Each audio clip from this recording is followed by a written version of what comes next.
बुनियानुल मरसूस में भारत के खिलाफ पाकिस्तान को अजीम फतह नसीब हुई। नायब वज़ीर आज़म और वज़ीर ख़ारजा ने न्यूज़ कॉन्फ्रेंस में कहा कि 4 रोज़ा जंग ने दुनिया में हमारी पोजीशन वाज़े की। पाकिस्तान ने हमले के बाद भी तहम्मुल का मुज़ाहिरा किया। भारत के हमले के बाद पाकिस्तान जवाबी हमले का हक रखता था। दुनिया ने तस्दीक की कि पाकिस्तान का कोई तैयारा भारत ने तबाह नहीं किया। पाकिस्तान ने बेहतरीन हिकमत अमली को अपनाते हुए भारत को ज़बरदस्त जवाब दिया।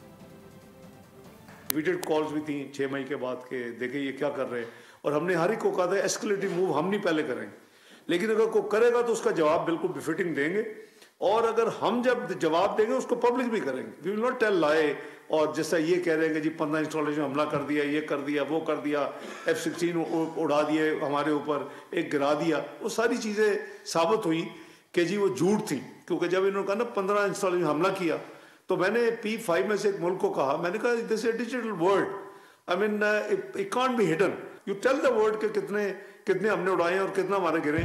तो उन्होंने भी 24 घंटे के बाद चेक करके कह दिया कि एक भी नहीं इंडिया के ऊपर उड़ा है, पाकिस्तान का ना गिरा है। तो मेरा ख्याल है उसने क्रेडिबिलिटी जो इंडिया की थी ना उसको रुइन कर दिया। सब्सक्राइब करें और बेल दबाएं ताकि कोई खबर रह न जाए।